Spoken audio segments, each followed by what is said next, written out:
Hello friends, आज की एक नई एनालिसिस स्टूडियो में आपका स्वागत है। आज जो है निफ्टी ने क्लोजिंग दी है, वो क्लोजिंग मिली है 23,707 की क्लोजिंग है, जो लास्ट क्लोजिंग से 91 पॉइंट प्लस में जाके क्लोज किया है निफ्टी ने। जबकि बैंक निफ्टी ने जो क्लोजिंग दी है वो क्लोजिंग मिली 50,202 की क्लोजिंग है, जो लास्ट क्लोजिंग से 280 पॉइंट प्लस में जाके क्लोज किया है बैंक निफ्टी ने। यानी कि दोनों इंडेक्स के अंदर वापस एक थोड़ी सी पॉजिटिव साइड जो है क्लोजिंग देखने को मिली हुई है। यदि हम फर्स्ट निफ्टी को देखते हैं डेली बेसिस पे, तो अभी भी क्या है, निफ्टी एक रेंज के अंदर फंसा हुआ है। क्योंकि यदि आप प्रॉपरली लेवल को मार्क करेंगे तो ये जो एक रेंज बनी थी, ठीक है, यदि मैं इस कैंडल को यहाँ पे करता हूँ, ठीक है, और इस कैंडल का लो यहाँ पे काउंट करता हूँ, तो आप देखेंगे यहाँ पे हमें एक अच्छी खासी ब्रेकआउट दी। क्योंकि ब्रेकआउट का मिला, ये जो रेंज थी, ये जो एक गैप पड़ा था, वो गैप यहाँ पे फिल किया निफ्टी ने, और वहां से एक रिजेक्शन देखने को मिला, जो लेवल कौन सा था, 24,200 का। हमने वहां पे बताया था कि निफ्टी को क्लोजिंग चाहिए 24,200 के ऊपर, कम से कम 2 दिन सस्टेन करना पड़ेगा, तब जाके वापस एक अच्छी मूव देखने को मिलेगी। और वहां से एक रिजेक्शन देखने को मिला और वापस एक डाउनफॉल देखने को मिला, और यहाँ से फिर से एक सपोर्ट लिया, और उसी रेंज के अंदर, यानी कि वापस ये जो एक रेंज बनाई थी, उसी रेंज के अंदर जो है निफ्टी मूव कर रहा है। कौन सा लेवल है, 24,000 से लेके 23,500, 23,500 तक का ये लेवल है। यानी कि 500 की रेंज के अंदर अभी निफ्टी भी यहाँ पे एक रेंज के अंदर मूव कर रहा है। तो इन दोनों लेवल को अभी है ध्यान रखना जरूरी है कि वापस इसके लेवल पर, और मेन इंपॉर्टेंट जो लेवल रहने वाला है वो है 24,200 का। यानी कि 24,222 के ऊपर कम से कम 2 दिन सस्टेन कर रहता है, तो फिर वापस यहाँ पे 24,600 से लेकर 24,800 का हम लेवल देख सकते हैं निफ्टी के अंदर अपसाइड में। वापस डाउन साइड में तो यदि ये लेवल के नीचे नेगेटिव क्लोजिंग मिल जाती है, तो फिर ये लो हमारा पहला टारगेट रहेगा, जो रहेगा 23,250 का, और उसके नीचे सस्टेन करेगा तो फिर यहाँ से 23,000 का भी लेवल हम देख सकते हैं निफ्टी के अंदर। तो इन लेवल को जरूर से ध्यान रखना है हमें निफ्टी के अंदर, ठीक है। जबकि बैंक निफ्टी में देखा जाए तो बैंक निफ्टी एक मल्टीपल जो लेवल है, जो स्ट्रॉन्ग लेवल है, यानी कि एक स्ट्रॉन्ग कह सकते हैं हम, डिमांड जोन है। जैसे इस कैंडल का मैं यहाँ पे लेवल मार्क कर रहा हूँ, ठीक है। ये जो लेवल है कैंडल, बहुत बहुत ही इंपॉर्टेंट कैंडल है, जहां से मल्टीपल टाइम देखेंगे तो यहाँ से एक डिमांड जो है आ रही है। क्योंकि जब यहाँ से देखिए मल्टीपल टाइम यहाँ पे इस लेवल से क्या किया है, बैंक निफ्टी ने यहाँ पे सपोर्ट लिया हुआ है। लास्ट डे भी यहाँ पे सपोर्ट लिया, और आज उसके ऊपर ही यहाँ पे सस्टेन कर रहा है।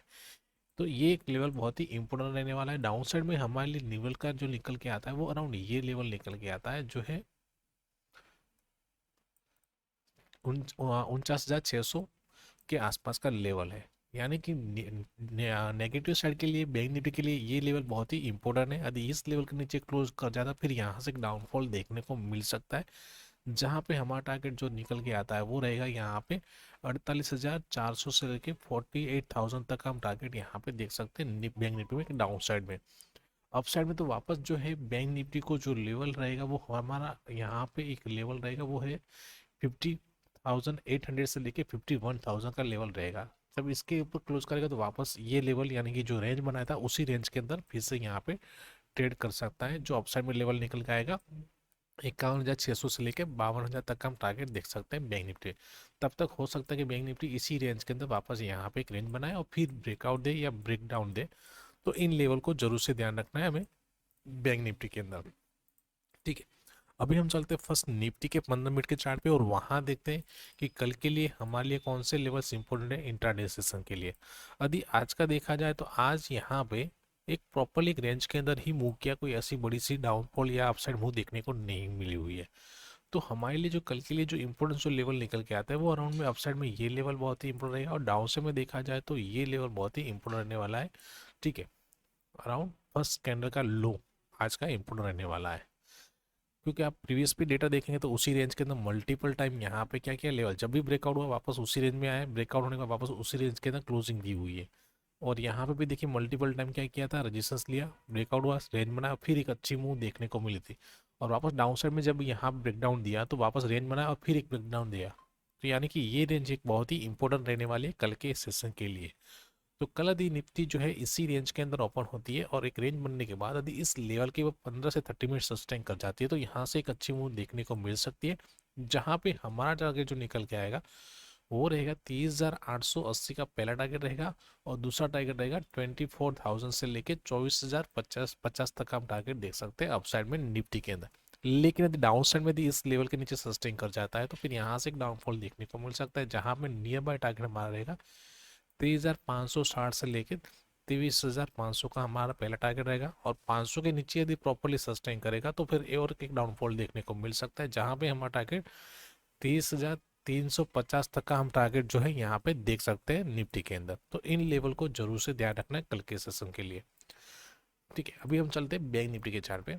तो बैंक निफ्टी में भी देखा जाए तो आज एक रेंज के अंदर ही मूव किया है, तो हमारे लिए यहाँ पे जो देखा जाए तो ये एक रेंज रहेगी इंपॉर्टेंट, जो अपसाइड में ये लेवल है, और डाउन साइड में देखा जाए तो ये एक रेंज हमारे लिए इंपॉर्टेंट रहने वाली है। यानी कुछ ये 300 पॉइंट की एक रेंज रहेगी कल के लिए, बहुत ही इंपॉर्टेंट।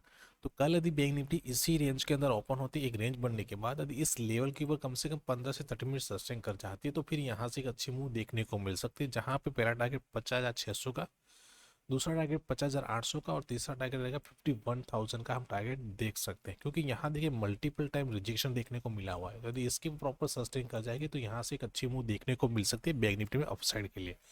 लेकिन डाउन साइड में यदि इस लेवल के नीचे सस्टेन कर जाता है तो पहला टारगेट नियर बाय हमारा ये रहेगा, जो है 49,800 का रहेगा, और यदि उसके नीचे सस्टेन कर जाता है तो फिर यहाँ से हमारा टारगेट निकल के आता है वो 49,600 से लेके 49,500 तक का हम टारगेट देख सकते हैं बैंक निफ्टी में डाउन साइड के लिए। तो इन लेवल को कल जरूर से ध्यान रखना है। बाकी कोई बड़ा सा गैप अप या गैप डाउन ओपन होता है तो वहाँ पे हम अपनी जो प्राइस एक्शन को फॉलो करेंगे, और साथ में वेट करेंगे प्रॉपरली एक रेंज बनने का, और उसके जो भी लेवल्स रहते हैं वो हम अपनी फ्री टेलीग्राम चैनल में प्रोवाइड करेंगे, जिसका लिंक डिस्क्रिप्शन में दिया गया है, आप वहां जाके ज्वाइन हो सकते हैं। तो दोस्तों वीडियो को लाइक कीजिए, शेयर कीजिए, और साथ में जिन लोगों ने भी अभी तक हमारा यूट्यूब चैनल सब्सक्राइब नहीं किया है, चैनल को सब्सक्राइब करिए, जहाँ पे आपको ऐसी एनालिसिस वीडियो मिलती रहे। थैंक यू, जय हिंद।